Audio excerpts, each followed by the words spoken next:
میں نے اس کے سر سے بوجھ اتارنے کے لیے اپنے ہاتھ بڑھائے تو وہ فوراً پیچھے ہٹ گیا۔ پھر اس نے اپنا بوجھ زمین پر رکھا اور کہنے لگا، انسان کو اپنا بوجھ خود سنبھالنا چاہیے۔ لوگوں کے کندھوں پہ سوار ہو کر تو صرف قبر کی طرف جایا جاتا ہے۔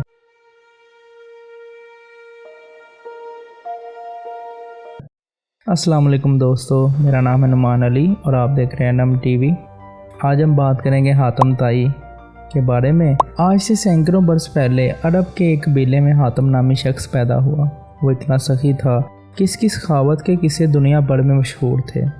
اس کے دروازے پر جو شخص بھی آیا اپنی ضرورت پوری کر کے گیا۔ کہتے ہیں اسے ایک گھوڑے سے بہت پیار تھا۔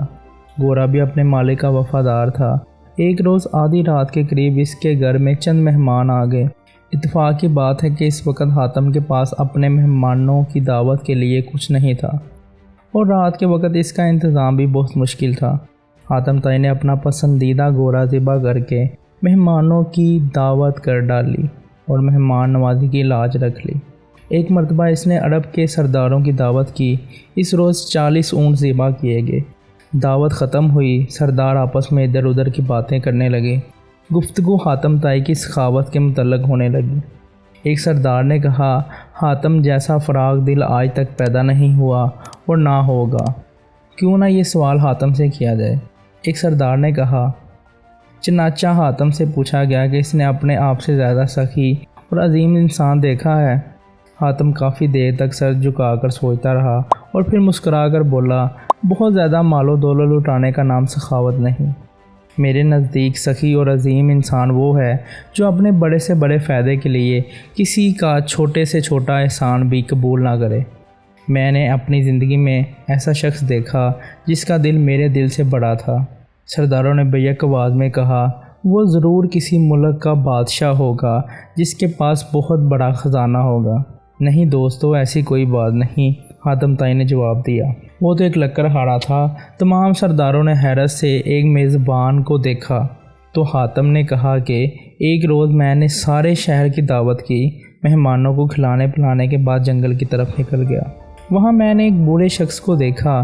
اس نے اپنے سر پر لکڑیوں کا ایک بھاری گٹھرا اٹھا رکھا تھا جس کے بوجھ سے اس کی کمر جھکی جا رہی تھی۔ اس کے پھٹے پرانے کپڑے پسینے سے بھیگے ہوئے تھے۔ میں نے ترس کھا کر اس کی مدد کرنے کا فیصلہ کیا اور کہا، بابا جی، میں آپ سے چند باتیں کرنا چاہتا ہوں۔ یہ کہہ کر میں نے اس کے سر سے بوجھ اتارنے کے لیے اپنے ہاتھ بڑھائے تو وہ فوراً پیچھے ہٹ گیا۔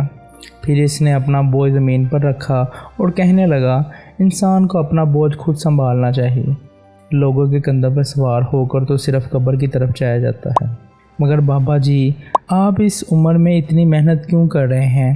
تو پھر مجھے کیا کرنا چاہیے؟ اس غیرت مند لکڑہارے نے مسکراتے ہوئے پوچھا۔ آپ کے شہر میں حاتم طائی رہتا ہے۔ وہ سینکڑوں انسانوں کا ہر روز کھانا کھلاتا ہے۔ آپ اس کے دروازے پر کیوں نہیں جاتے؟ یہ سن کر لکڑہارے نے گھور کر مجھے دیکھا اور بڑی بے نیازی سے کہا، حاتم کے 2 ہاتھ ہیں، خدا نے مجھے بھی 2 ہاتھ عطا فرمائے ہیں۔ کتنے شرم کی بات ہے کہ میں اس کی کمائی ہوئی روٹی کھاؤں۔ کسی کا احسان اٹھانے سے بہتر ہے میں بے جان لکڑیوں کا گٹھا سر پر اٹھا لوں۔ سب سردار حیران ہو کر حاتم کو دیکھنے لگے تو حاتم نے کہا، وہ غریب انسان مجھ سے بڑے دل کا مالک تھا۔ دوسروں پر انحصار کرنے کے بجائے اپنے ہاتھ سے رزق کمانا باعث سے عزت ہے۔ امید ہے دوستو کہ آپ کو یہ قصہ ضرور پسند آیا ہوگا۔ اسی طرح کے مزید قصے اور مزید ویڈیو دیکھنے کے لیے ہمارے چینل کو سبسکرائب لازمی کر لیں، گھنٹی کے بٹن پر کلک کر دیں تاکہ ہر آنے والی ویڈیو کا نوٹیفیکیشن آپ کو ملتا رہے۔ انشاءاللہ ملتے ہیں نیکسٹ ویڈیو میں۔ خدا حافظ۔